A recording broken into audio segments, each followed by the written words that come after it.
우리가 결혼해서 이제 어른들 집에 가면은 새신랑 또 새식구 이런 얘기도 많이 듣는데, 우리가 하나님 앞에 그리스도 안에서도 새 사람이 있다 하는 것을 생각하게 되고, 또 어떻게 하면 새 사람이 될 수 있을까를 생각하면서, 또 무엇이 우리를 새롭게 하는가 생각하면서 복음이 우리를 새롭게 한다 하는 생각을 가지고, 특별히 다음 주에 침례식을 앞두고 예수 그리스도를 주로 영접하고 이제 새 사람이 되시는 우리 새로운 가족들을 기억하고, 또 이 새 사람에 관한 복음이 필요한 분들을 기억하면서, 오늘은 복음을 그 근원부터 다 잘 아시지만 우리를 새롭게 하시는 이 복음에 관해서 같이 나눌까 합니다. 오늘 읽은 고린도전서 15장 47절에 보면 첫사람은 땅에서 났으니 흙에 속한 자이거니와 둘째 사람은 하늘에서 나셨느니라 라고 기록하면서 첫사람과 둘째 사람이 있다 하는 것을 기록하고 있습니다. 이 첫사람은 흙에서 났다, 둘째 사람은 하늘에서 나셨다 라고 기록되어 있습니다. 그래서 이 첫사람과 둘째 사람을 먼저 알아보아야 하는데, 이 첫사람은 과연 누구를 말하는가? 이 첫사람을 알기 위해서는 성경의 제일 맨 처음에 있는 창세기를 주목해야 됩니다. 창세기 1장 1절에 태초에 하나님이 천지를 창조하시니라. 그 하나님이 6일 동안 온 세상에 보이는 것과 보이지 않는 모든 만물을 지으셨어요. 마지막 6째 날에 하나님이 모든 것을 말씀으로 지으셨지만, 특별한 이 사람은 흙을, 그래서 여기 오늘 본문 말씀처럼 흙에 속한 자라고 말한 대로 흙에서 사람을 빚었습니다. 우리도 찰흙으로 사람을 만들어 봤지만 눈, 코, 입 다 똑같이 사람처럼 동상을 만들 수 있지만 그렇다고 살아있지는 않죠. 하나님이 그 코에 생기를 불어넣으사 생명이 된지라, 살아서 움직이는 존재가 되었다 하는 것입니다. 모든 피조물 중에, 하나님이 만든 창조물들 중에 특별하게 이 사람만 직접 손수 빚으시고 그 코에 생기를 불어넣으신 특별한 작업이 필요했습니다. 그랬기에 하나님의 놀라운 관심과 사랑, 배려가 있었습니다. 그리고 그에게 모든 다른 피조물들을 다스리고 정복하고 할 수 있는 권한과 책임을 부어주셨습니다. 그리고 그 특별한 존재인 이 첫사람, 아담하게 생겼던 그 아담을 하나님이 특별한 곳에 두셨습니다. 그곳이 바로 에덴 동산입니다. 여기까지 설명을 창세기에서 이렇게 설명하고 있습니다. 창세기 2장입니다. 성경이 제일 처음 창세기 나오는데, 창세기 2장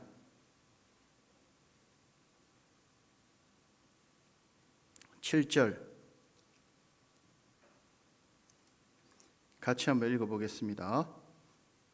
시작. 여호와 하나님이 땅의 흙으로 사람을 지으시고 생기를 그 코에 불어넣으시니 사람이 생명이 되니라. 그러면서 이 특별한 존재인 사람을 15절에 어디에 두셨냐 하면, 여호와 하나님이 그 사람을 이끌어 에덴 동산에 두어 그것을 경작하며 지키게 하시고, 16절 여호와 하나님이 그 사람에 명하여 이르시되 동산 각종 나무의 열매는 네가 임의로 먹되, 17절 선악을 알게 하는 나무의 열매는 먹지 말라. 네가 먹는 날에는 반드시 죽으리라 하시니라. 하나님이 특별한 존재로 만드신 이 사람, 흙을 빚어서 그 코에 생기를 불어넣어서 특별한 존재로, 특별한 곳에, 특별한 배려로 하신 그 하나님이 얼마나 사람을 지금 사랑하고 그 사람이 행복하기를 바라시는지가 여기에 기록되어 있습니다.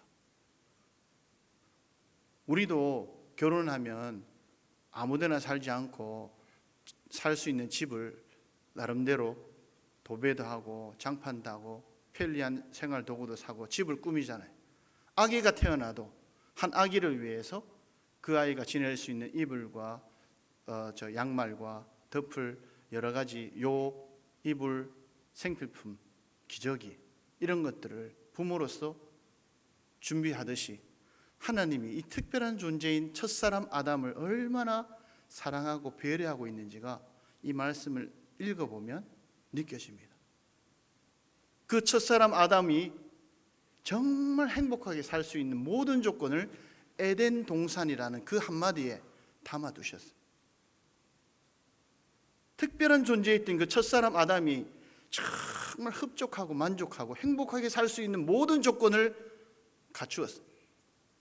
우리의 형편대로 우리 아이나 집안 살림을 꾸미는 그건 우리 수준이지만 하나님이신데요. 세상 모든 것들을 말씀으로 창조하실 수 있는 그 능력자이신 하나님이 자기의 가장 사랑하는 존재를 위하여 예비하신 에덴 동산이 얼마나 아름다웠을까. 얼마나 그 특별한 존재가 살 수 있는 곳이 우리의 상상 이상으로 행복한 곳이었을까. 그런데 그 행복한 조건, 그리고 무엇보다 다른 모든 것들을 지으신 창조주신 하나님이 이 아담을 사랑하고 계시고 그를 가까이 대화하고 사랑의 관계로 부르셔서 에덴 동산에서 자주자주 이 아담과 만나고 대화하셨던 것 같아요. 그래서 어떤 장소보다 하나님이 이 사람과 정말 친밀하게 사랑하는 관계를 유지하고 있었다. 이게 진짜 에덴 동산의 의미입니다. 그런데 그런 관계와 행복을 유지할 수 있는 단 한 가지 조건이 있습니다. 그 에덴 동산 중앙에 생명나무와 선악을 알게 하는 나무 두 나무를 보이시고, 얘야, 선악을 알게 하는 나무는 정말 먹지 말아라. 이걸 먹으면 반드시 죽는다.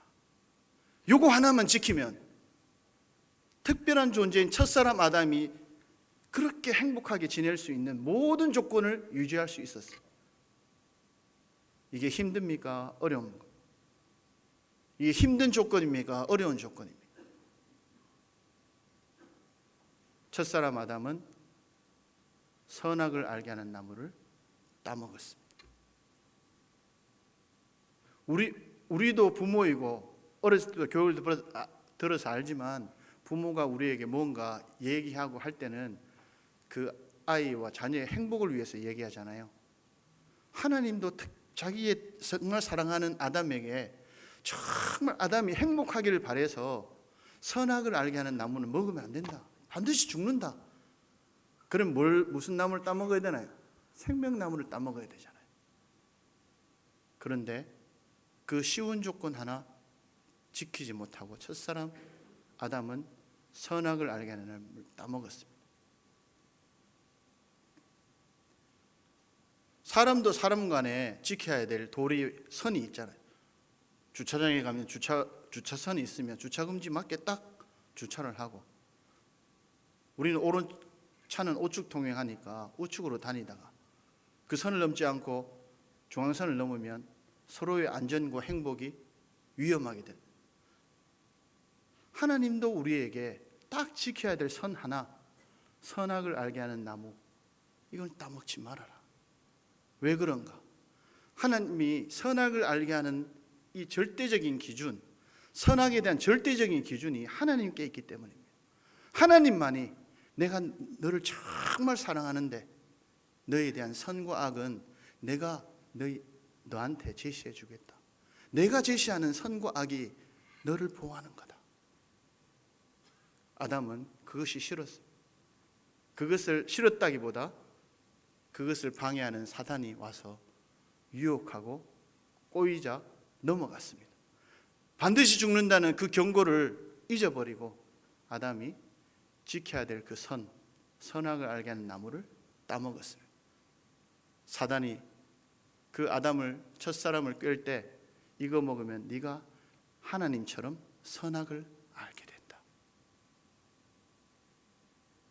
그래서 아담이 다른 과일들처럼 임의로 선악을 알게 하는 나무를 따먹었어요. 그래서 임의로 따먹었는 첫사람 아담의 마음속에 이제 자기 임의대로 선악을 판단할 줄 알게 되었습니다. 이제 자기 임의대로 선과 악을 구분하기 시작합니다. 그래서 지금 시대의 사람들이 아담의 피가 여전히 흐르고 있기 때문에 자기 임의대로 선악을 구분합니다. 내가 하면 로맨스지만 남이 하면 불륜입니다. 자기 임의대로 선악의 기준을 갖고 있습니다. 절대적인 기준을 두지 않습니다. 하나님의 기준을, 양심을 기준에 두지 않습니다. 양심이 꺼름직해도 모든 사람이 그렇게 사는 걸, 다른 사람이 다 그렇게 행하는 일이면 임의대로 선악의 기준을 옮겨갑니다. 지금은 너무 절대적인 이 하나님의 선의 기준이 없이 자기 임의대로 선악의 기준을 두고 자기의 무뎌진 양심대로 살기 때문에 이 시대는 너무 악한 시대예요. 심지어 자기가 남자인지 여자인지조차도 임의대로 결정하는 시대입니다. 제가 아이들 유아교육을 하고 있습니다만 들려오는 얘기로 저기 이미 서유럽에는 아이들에게 절대로 미취학 아동에게 바지나 치마를 강요하지 않습니다. 남자이지만 자기가 치마 입고 싶다면 치마를 입힙니다. 그게 올바른 교육이다. 자기의 성 정체성을 자기가 정할 수 있도록, 자기의 임의대로 정할 수 있도록 교육을 시키기 시작했어요. 그게 지금 우리나라에도 교묘히 들어오고 있습니다.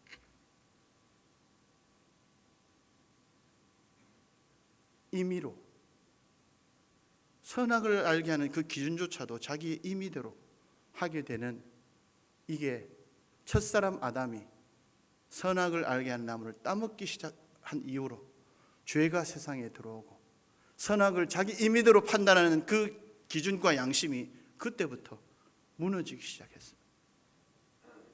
그 이후로 어떻게 됐을까요? 의로우신 하나님과 이제 그 행복한 조건을, 기준을 잃어버린 첫사람과의 관계가 끊어지기 시작했습니다. 그래서 하나님이 이렇게 하셨습니다. 3장입니다. 22절부터 24절까지 창세기 3장 22절 24절 제가 읽을게요. 여호와 하나님이 이르시되 보라, 이 사람이 선악을 아는 일에 우리 중 하나같이 되었으니 그가 그의 손을 들어 생명나무 열매도 따먹고 영생할까 하노라 하시고, 여호와 하나님이 에덴 동산에서 그를 내보내어 그의 근원이 된 땅을 갈게 하시니라. 이같이 하나님이 그 사람을 쫓아내시고 에덴 동산 동쪽에 그룹들과, 그룹은 천사를 말합니다, 그룹들과 두루 도는 불칼을 두어 생명나무의 길을 지키게 하시니라. 그렇게 사랑하고 친밀한 하나님과 사람의 관계가 첫사람 아담이 선악을 알게 하는 나무를 따먹게 되면서 죄가 들어오고 그로 말미암아 에덴 동산, 하나님과 사랑과 그 친밀한 행복한 장소를 쫓겨나게 되었습니다. 무엇보다 하나님과 함께하고 하나님과 사랑의 관계 속에 유지될 수 있었던 이 생명의 유지가 점점 생명의 길에서 벗어나게 되었습니다. 첫사람 아담이 선악을 알게 한 나무를 따먹기 전까지 이 사람은 영생할 수 있는 존재로 지으셨습니다. 그러나 반드시 죽으리라는 이 말에 의해서 하나님의 약속을 깨뜨린 첫사람 아담이 죄로 말미암아 이 죄의 싹은 사망이어서 사망이 우리에게 들어오게 되었습니다. 이것을 한마디 문장으로 로마서에 이렇게 기록하고 있습니다. 로마서 말씀을 찾아보겠습니다.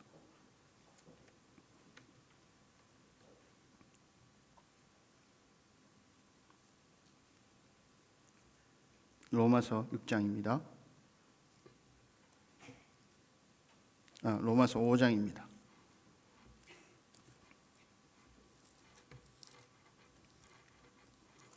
(5장 12절) 같이 읽겠습니다. 시작.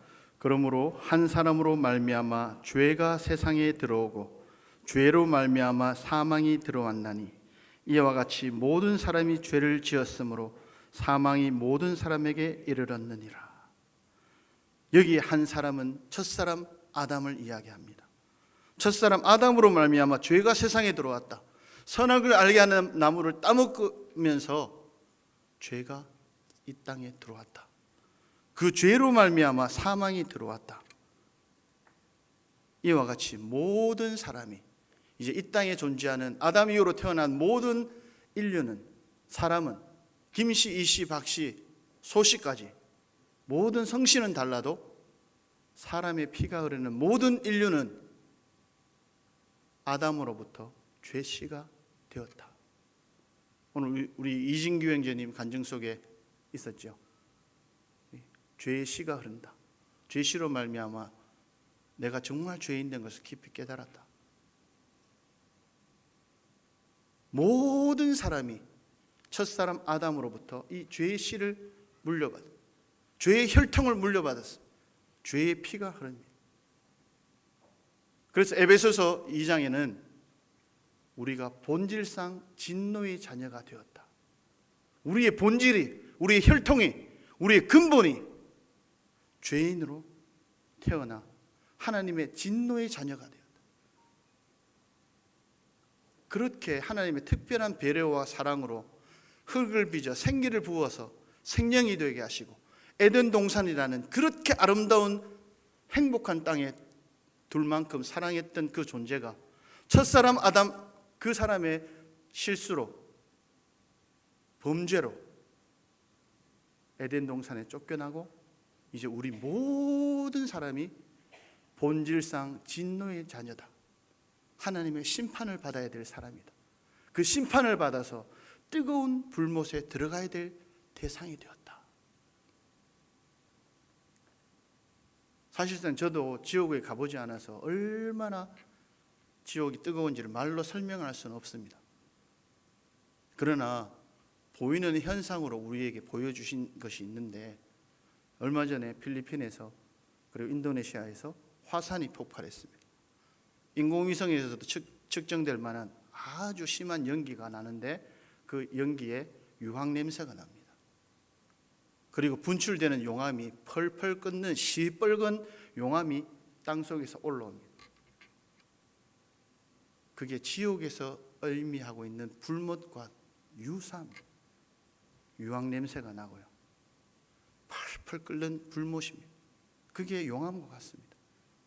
거기에 내가 들어간다고 생각해 보십시오. 여러분이 얼마나 착하게 살아왔느냐가 중요하지 않습니다.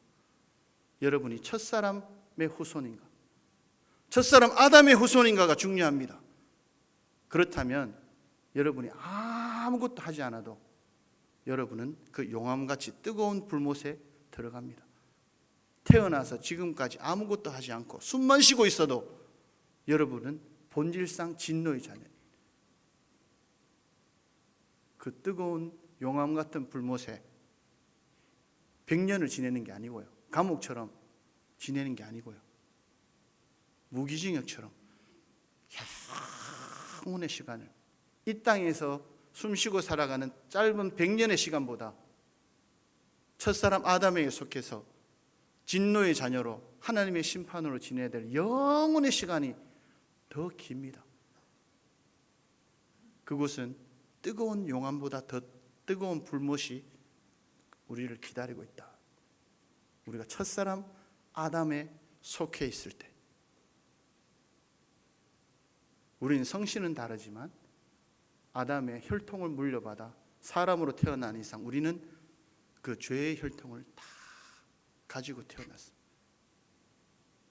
그러면 우리 중에 누가 우리를 구원할 수 있을까요? 정말 훌륭하게 말을 하고 뺨을 때려도 화내지 않을 저런 성인 같은 분은 우리를 구원해 줄 수 있을까요?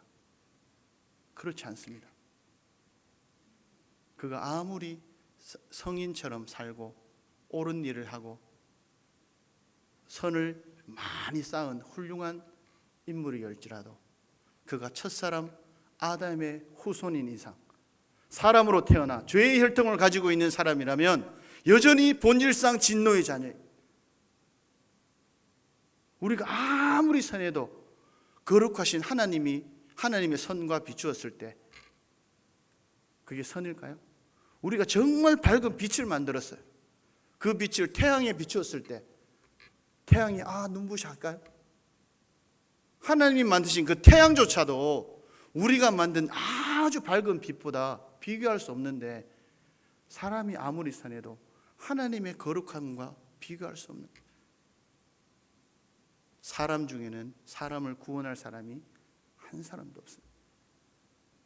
그래서 하나님이 첫사람 아담으로는 실패했기 때문에 둘째 사람을 예비하셨습니다. 이 둘째 사람은 사람이 아니십니다. 그럼 누구이신가? 마태복음입니다.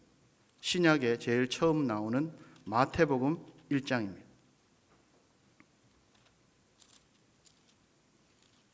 마태복음 1장에 이 둘째 사람의 이름이 나옵니다. 21절, 마태복음 1장 21절, 둘째 사람의 이름은 누구인가? 21절 같이 읽겠습니다. 시작. 아들을 낳으리니 이름을 예수라 하라.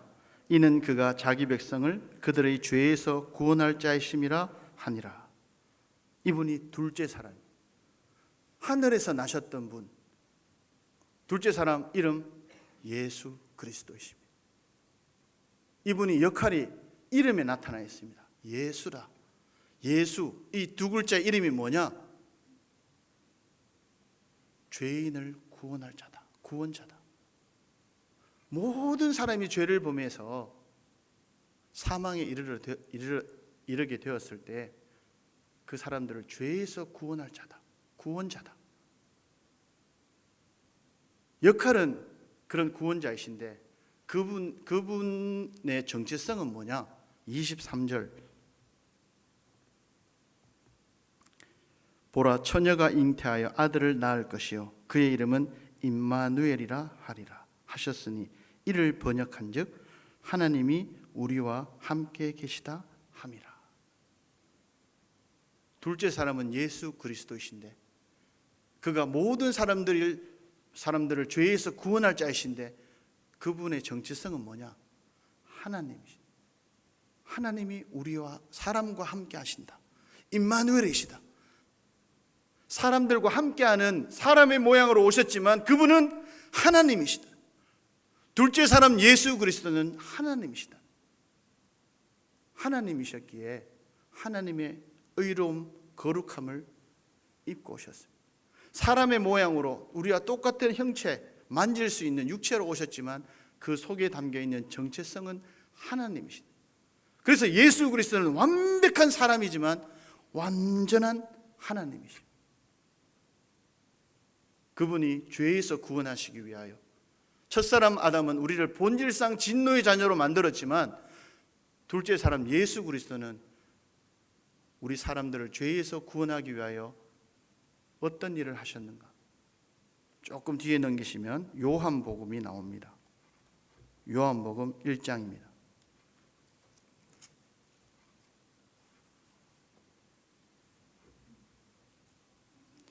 29절입니다. 같이 읽겠습니다. 시작. 이튿날 요한이 예수께서 자기에게 나아오심을 보고 이르되 보라, 세상 죄를 지고 가는 하나님의 어린 양이로다. 하나님이 우리와 함께 하시다. 임마누엘, 예수 그리스도는 세상 죄를 지고 가는 하나님의 어린 양이 되셨습니다. 세상 죄, 세상에 속해 있는 모든 사람들의 죄를 지고 가는 하나님의 어린 양이다. 이 시간 여기 앉아 계신 여러분들의 모두가 세상에 살고 있죠. 지금 이 세상에 살고 있잖아요. 이 세상 죄를 예수 그리스도가 짊어지고 가시는 어린 양이 되셨다. 이 어린 양은 무슨 일을 하는가? 죄를 위해서 피 흘리는 희생 제물입니다. 그리고 이 예수님이 죽으실 때 십자가라는 사형 틀에 매달리셨습니다. 십자가. 그 옛날 로마 시대에 아주 흉악한 죄인들을 많은 사람들이 더 이상 이렇게 잔인하게 사형당하니까 나쁜 짓 하지 말아라, 본보기로 삼기 위해서 높은 십자 모양의 나무에 죄인들을 매달아 죽였습니다. 그래서 많은 사람들이 저렇게 끔찍하게 죽네, 저런 일을 하면 끔찍하게 죽어, 그렇게 경고하기 위해서 로마 사람들이 특히 황제에게 반역을 일으키거나 로마법을 어기는 사람을 그렇게 잔인하게 죽였어요. 그런데 그런 사람의 똑같은 모양으로 예수 그리스도를 십자가에 두 명의 강도들과 함께 제일 가운데 예수님을 십자가에 못 박았어요. 그 예수님을 재판했던 그 재판장이 이 예수 그리스도는 죄가 없다, 그렇지만 너희들이 이렇게 고소하니 너희들 때문에 내가 죄 없지만 십자가에 매달겠다. 로마의 재판관이 직접 죄 없다고 하는 그 죄인을 이스라엘 백성과 지도자들 그들이 두려워서 십자가에 죄인의 모양으로 매달았습니다. 왜 죄 없으신 예수님이 십자가에 달리셨습니까? 그게 바로 세상 죄를 지고 가는 하나님의 어린 양이시기 때문에 예수님 자신의 죄가 아니라, 예수님은 죄를 알지도 죄를 짓지도 않으신 분이신데 여기에 있는 세상을 살아가는 우리 모두의 죄가 그 예수님에게 덮어진 것. 그 죄 때문에 예수님이 십자가에 그 끔찍한 로마 황제에게도 반역하지도 않았고 로마의 법을 어기지도 않았고 오직 한 가지, 내가 하나님의 아들이다, 내가 너희들을 구원할 구원자로 이 땅에 온 하나님의 아들이다, 그 한마디, 그게 죄가 되어서 십자가에 흉악한 죄인들의 모양으로 십자가에 매달리셨습니다. 우리가 그곳에 달려야 돼. 하나님 앞에 우리가 그렇게 모양으로 달려야 된 죄인들이 세상 죄를 지고 가는 하나님의 어린 양이시기에 죄 없으시지만, 재판관도 죄 없다 선언한 예수 그리스도이지만 그곳에 하나님의 아들이시지만 십자가에 못 박히셨습니다. 마지막 숨이 끊어지는 그 순간에 예수님이 다 이루었다 말씀하시고 숨을 거두셨습니다. 다 이루었다. 내가 세상 죄를 지고 가는 하나님의 어린 양으로 사람들의 구원한 일을 다 이루었다. 하나님의 아들로서, 하나님으로서 선포하는 것. 그 예수 그리스도의 그 선포로 그 예수님이 이런 일을 하셨구나 하는 사실을 믿는 사람들에게 이제 구원이 다 이루어지도록 하셨습니다. 그 증거로 3일 만에 부활하셨습니다. 이제 나를 믿는 사람은 나처럼 죽음에서 해방되어 영원히 살 수 있다. 이것을 위하여 예수님이 3일 만에 정말 흉측하게 끔찍하게 죽으셨지만 3일 만에 살아나셨습니다. 첫사람 아담은 우리에게 본질상 진노의 자녀가 되게 하지만 둘째 사람 예수 그리스도는 우리를 하나님 앞에 이제 다시금 첫사람 아담이 실패해서 에덴 동산에서 쫓겨났는데 하나님과의 사랑과 친밀의 관계, 행복한 그 조건을 잃어버렸는데 둘째 사람 예수 그리스도가 다 이루셔서 다시금 그 이전의 상태로 우리를 돌리십니다. 그걸 이 한마디로 요한복음에 이렇게 기록되어 있습니다. 지금 요한복음 1장 찾아놓았는데 1장 12절 같이 한번 읽겠습니다. 요한복음 1장 12절 시작.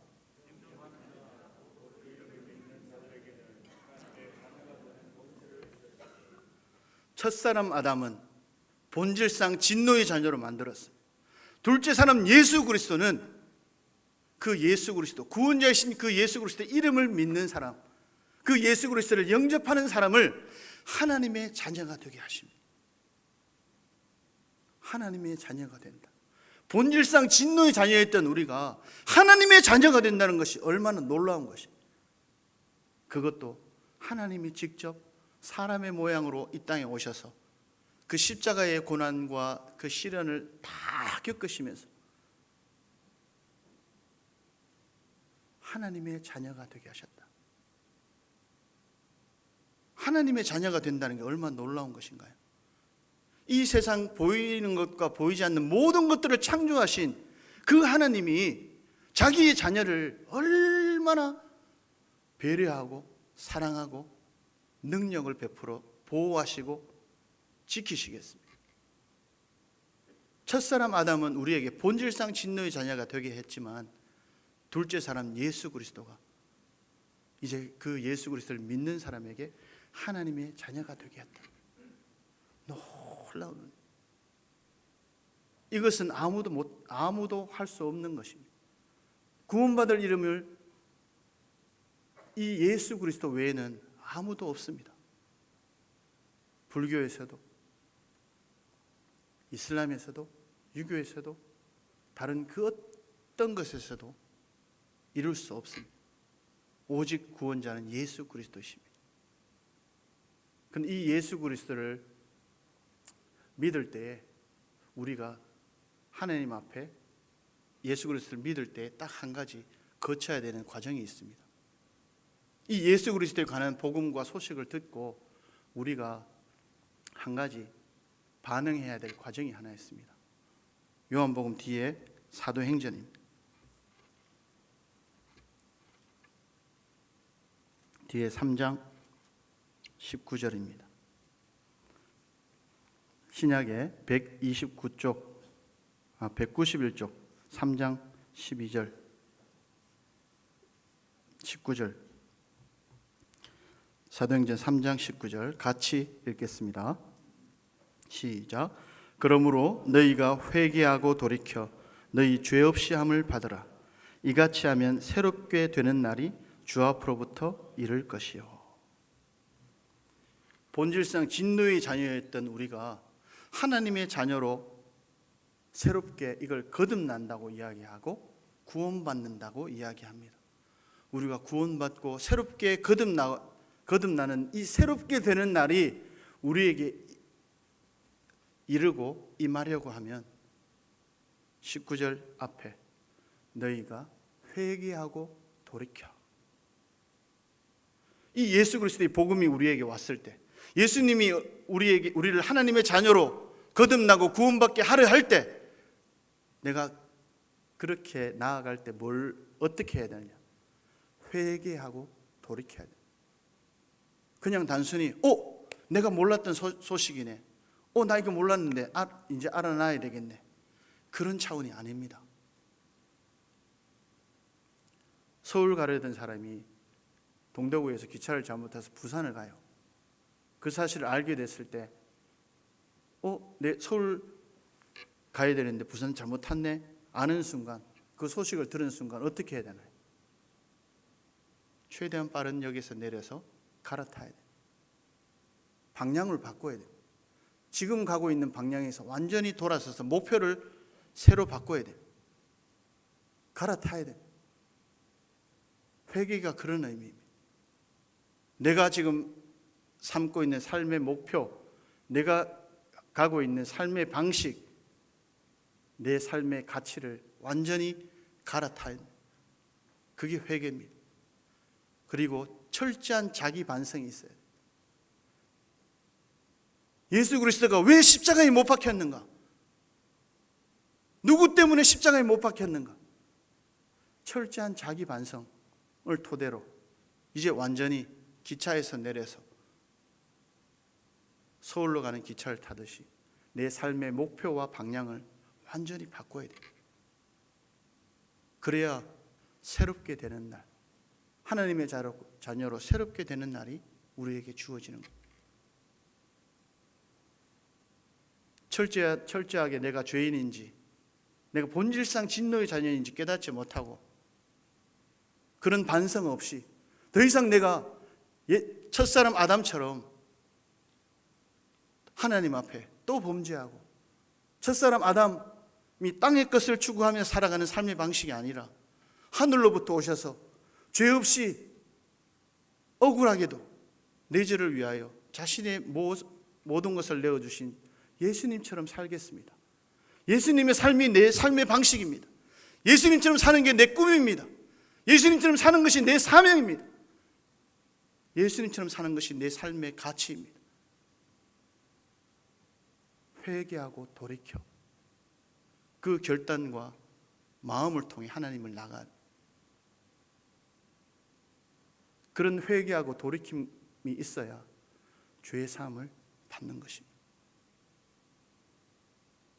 제가 구원받을 때만 해도 85년도 그때만 해도 사람들이 양심이 있어서요, 단순히 예수 그리스도가 십자가에 나 때문에 죽었다는 사실에 감동이 되어서 그 은혜를 어떻게 갚을꼬, 평생 동안 나 하나님 은혜 갚으며 살아야 되겠다, 그런 선한 양심이 발동해서 성도답게 살았어요. 물론 제가 성도답게 산다는 뜻이 절대 아닙니다.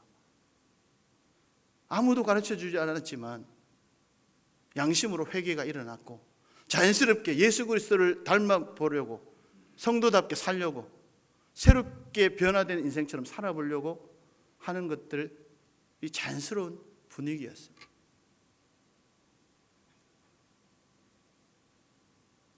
그래서 요즘은 좀 반성하게 됩니다. 저부터도 내가 그리스도인으로 선한 양심을 가지고 그리스도가 내 안에 살고 있는데 내가 이 땅 가운데 살면서 정말 예수님처럼 살고 있는가?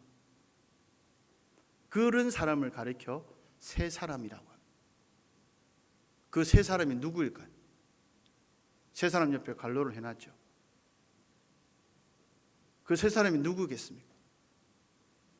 고린도 후서 15장 17절 같이 잡겠습니다. 조금 뒤로 가시면 고린도 후서 신약의 290쪽 나옵니다.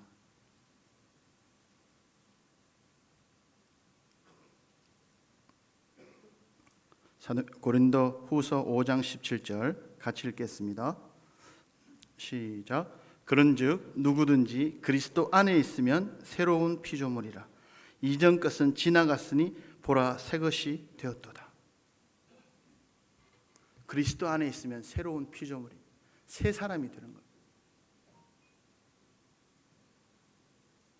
여러분은 그리스도 안에 계십니까? 그리스도 안에 있으면 새로운 피조물입니다. 이전 것은 지나갔어야 됩니다. 새 것이 되었기 때문에 이전 것은 지나갔어야 됩니다. 오늘 내가 예수 그리스도 안에 있다 하면서 지금 자신을 살펴보십시오. 나는 이전 것을 지금 가지고 있나 버렸나? 내가 구원받고 거듭난 하나님의 자녀이라고 하면서 하나님의 자녀로 행동하지 않고 첫사람 아담에 속했던 습관과 행동들, 또 그때 가졌던 소중하게 생각했던 가치를 여전히 갖고 있는가?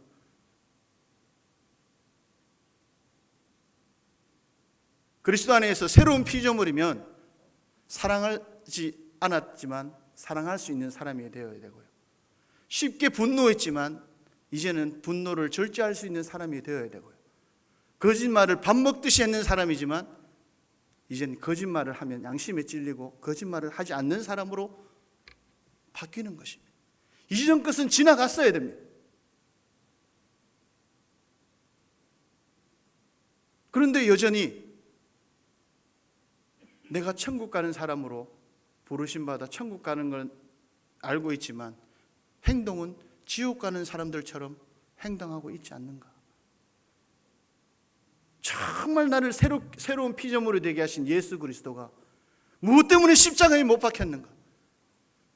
천국 갈 사람이 여전히 지옥 가는 사람들처럼 똑같이 이 땅에 있는 것을 추구하고 이 땅에 사는 사람들처럼 쉽게 분노하고 용서하지 않고 사랑하지 않고 거짓말하고 양심을 속이고 천국 갈 사람이 여전히 그렇게 살고 있다면 정말 내가 새로운 사람, 새 사람이 맞는가? 조금 뒤로 넘기시면 에베소서가 나옵니다. 에베소서 4장입니다.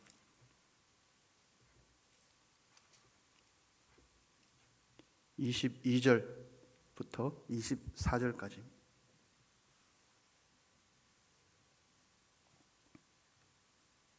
에베소 4장 22절부터 24절 같이 읽겠습니다. 시작. 너희는 유혹의 욕심을 따라 썩어져가는 구습을 따르는 옛사람을 벗어버리고 오직 너희의 심령이 새롭게 되어 하나님을 따라 의와 진리의 거룩함으로 지으심을 받은 새 사람을 입으라. 그리스도 안에서 새로운 피조물 된 우리에게 하나님이 말씀하십니다. 새 사람을 입으라. 저는 처음에 이 새 사람을 입으라 말씀을 이해하기 힘들었습니다. 새 사람이 되었으면 되었다, 되어라, 그렇게 말씀하시지 왜 입으라, 옷 입듯이 푸던 장착해라, 입으라 말씀하실까? 그게 정말 생각해보니 은혜입니다. 우리가 날마다 새 옷을 갈아입듯이 너희가 새 사람이 된 것은 날마다 인정하고 날마다 그것을 인정하면서 인식하면서 살아라, 이 뜻입니다. 그냥 너희가 그리스도 안에서 거듭나 새로운 피조물이니까 이제 소가 풀을 먹듯이 그리스도인이 죄 안 짓고 살 거야, 그게 새 사람이야 하면 현실 속에 내가 여전히 죄 짓고 넘어지고 실수 많이 하는데 이 그럼 난 새 사람이 아닌가 막 자책이 되더라고요. 근데 여기에 새 사람을 입으라. 우리가 매일매일 예수 그리스도 안에 있는 나는 새롭다, 그리고 나를 새 사람이 되게 하셨다, 오늘도 내가 새 옷으로 갈아입었으니 이제 이 옷에 맞게 살아야지, 그게 새 사람을 입는 겁니다. 그것을 위해서 지식도 필요하고요. 우리가 알면 많은 것들을 바꿀 수 있습니다. 그래서 이번에 그 생명의 삶 새롭게 업그레이드해서 하려고 하는 의도가 그렇습니다. 우리의 기본부터 복음 안에서 바꾸고 이 복음이 우리를 새롭게 하고 그 복음에 대해서 더 많이 알고 깨닫게 되면 우리가 더욱 새 사람을 입게 됩니다.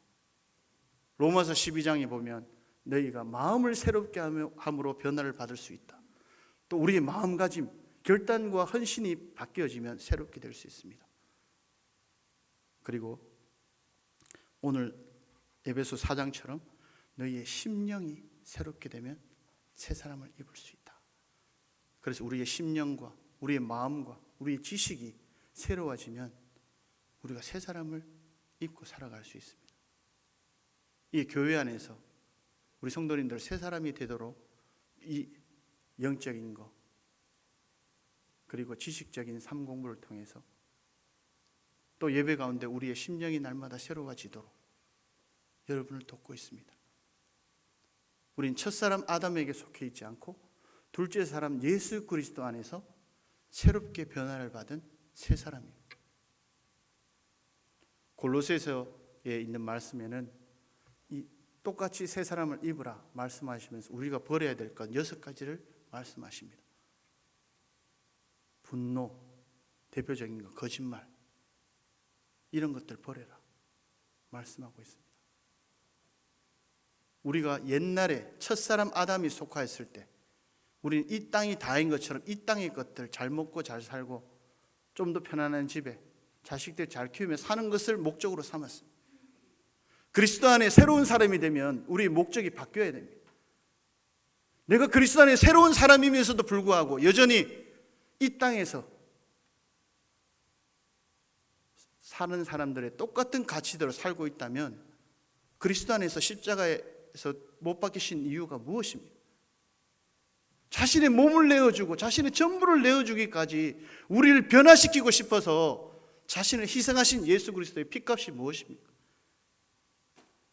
난 여전히 땅에 첫사람 아담이 구하던 것처럼 땅의 것을 추구하고 있는데 예수 그리스도 무엇 때문에 죽으셨습니까? 우리를 새 사람 되고자 예수 그리스도가 자신의 온 몸을 내어놓으셨습니다. 날마다 새 사람, 지식에까지 새롭게, 심령을 새롭게 함으로, 마음을 새롭게 함으로 우리는 새 사람은 날마다 입을 수 있습니다. 그래서 날마다 세수하실 때, 이 비누로 나를 씻듯이 주님이 나를 오늘 새 사람 되게 하신다. 화장하시고 옷 입고 하실 때마다, 우리 형제님들 면도하실 때마다, 난 그리스도 안에서 새로운 사람이다. 난 오늘 새 사람이다. 그것에 맞게 행동해야지. 그렇게 사시면 우리를 새 사람 되게 하기 위하여 자신을 내어주신 예수 그리스도께서 기뻐하실 겁니다. 그리고 그 주님이 언젠가 이 땅에 오셨을 때 정말 자기하고 너무 닮은 사람들을 찾으실 겁니다. 그때까지 날마다 새 사람을 입으시면서 우리 교회와 함께 그리스도에까지 자라가시면 좋겠습니다.